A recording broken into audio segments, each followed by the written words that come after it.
Hello, garden aficionados. Welcome back to my channel. Welcome back to Cleburne. I'm so happy that you're here. So this is what most people would look at as far as curb appeal and see a hot mess. This is what visionary gardeners would look at and see a hot mess. The only thing you can do is decide if you're just going to weed whack forever, put something down to cover it, or get in there, select harvest, pull a bunch of stuff out, cut a bunch of stuff out, and put stuff in that you want. You know me, I never take the easy road. I always take the more difficult path. So I'm gonna garden this up.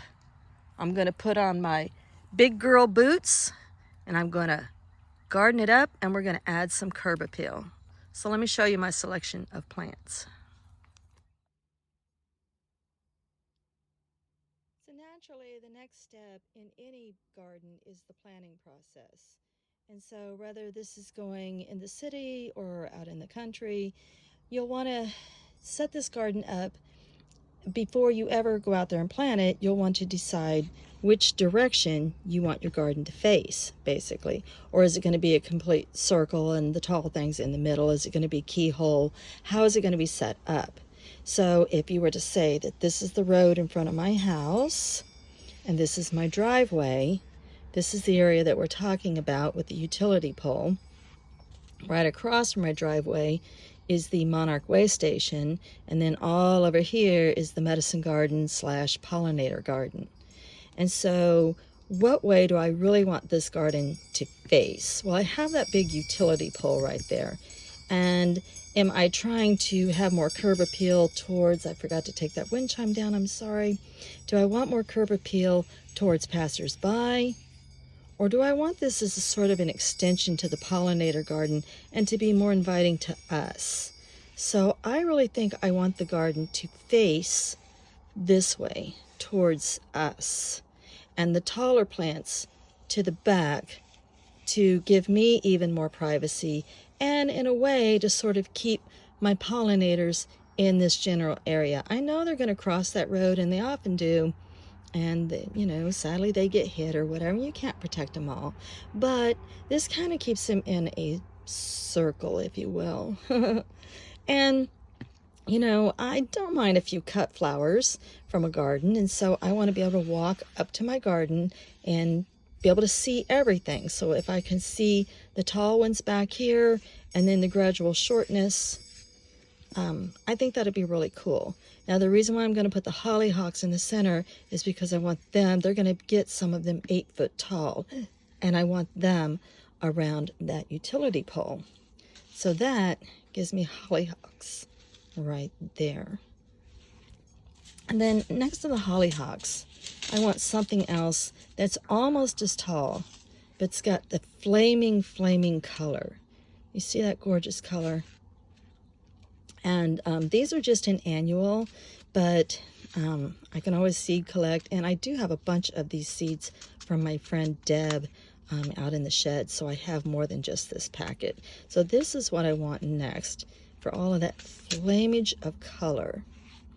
And then next to that, because my pollinators, my monarch caterpillars, eat my echinacea literally to the ground before it even has a chance to get fully developed, I'm just going to go ahead and put more echinacea in front of that.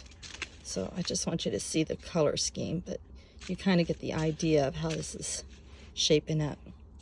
Okay, and then I really liked this. I saw this the other day, and even though it's just an annual, flax is really cool. Flax, I think they make like a material out of this, a kind of cloth or something out of the, like the stems. I'm not sure, but I want to do more research on it. But flax is really a beautiful plant, and it's an annual, and then it sort of starts to like cool this color down a little bit towards us. And then in the very front, right when I walk up to the garden, I didn't even know soapwort has a trailing variety. So I have regular soapwort that I'm going to be adding to my medicine garden. I have the seeds, but I've never seen trailing soapwort before. So I thought that would be the prettiest and the shortest towards me. So this is the height, very short to extremely tall. And then I'm also going to be adding in some beard tongue, just because beard tongue is incredibly important to pollinators around here. It grows all over the sides of the road, but the county does keep mowing it down, so it never really gets a chance to do much. And so I collected the seeds. So I'll be adding some beard tongue. Ironweed is another plant. It's a late season plant, very dark purple, and about the same size as the echinacea. So with this pink and this dark purple will look so great together. So I'll be adding some of that.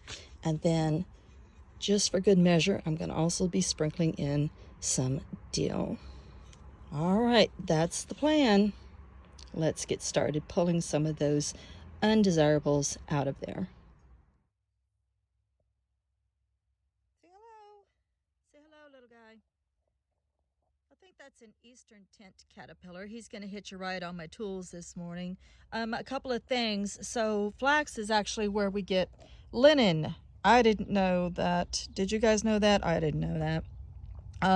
And also, I think I had mentioned that the monarchs were eating my echinacea to the ground. Monarchs, of course, eat Asclepia. It's not the monarchs, it's the checker spots that eat my echinacea to the ground. All right, let's go get started over there.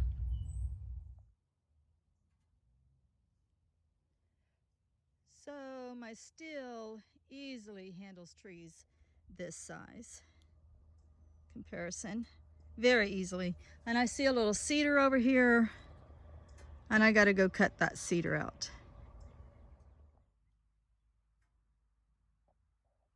So the two big trees are gone from this side, and so the rest of what you're looking at is elm saplings and blackberry canes, and those can easily be handled with nice freshly sharpened loppers. So I'm going to get in there and do that.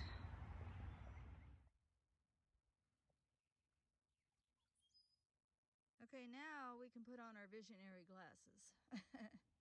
We gardeners can put on visionary glasses. So now you can see how it's much more under control.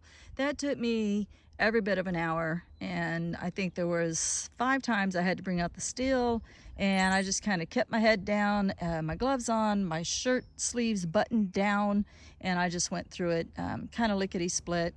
And all saplings are cut out, and a lot of the canes, some of the canes I don't fool with, but I just am mainly worried about trees under the power line that have to be trimmed out. There are saplings, I should say. And then I'm going to concern myself with this circle right here. So I'm going to take a much deserved break, and then I'll come back out with the weed eater. Welcome to day 2. So as I finished up last night, I marked out my circumference. Ended up being a 10 by 11 garden, or 110 square feet. I weed eated to the ground. I only use my Craftsman. It's the only weed eater I can handle. Very lightweight, rechargeable, and its line is self-feeding. You don't have to bang it on the ground or anything. Works like a charm. My worst spots are grass. I hate grass. I don't raise livestock, so grass to me is a nuisance. If you live in the city, you have to maintain your lawns, and you have to have really pristine grass. Out here in the country like this, grass is a pain in my backside. So then I have to actually dig out a couple of splotches of grass with my little shovel over there. I like the little mini shovel. It helps me. I can maneuver it better. The sliding in is easier for me with the small shovel, and I do try to keep it sharp. And then I pulled 9 juvenile maidenhair ferns out of here, which they would have burned up in the sun. They were shielded by other grass, so they needed to be transplanted. So they got transplanted, rehomed down in my cottage garden. There were a few mulleins. My Summer of Love butterfly shrub, which I'll show in a little while, was already up here. And then I managed to save 2 bunches of wild bergamot. Next, I dig out this clumps of grass. I think I have 3, and I will put down my weed stop. So after all my weed stop is down, I just go back in and I make my rows where I planned those flowers, and I find it cheaper if I make my own fabric pins out of gauged wire.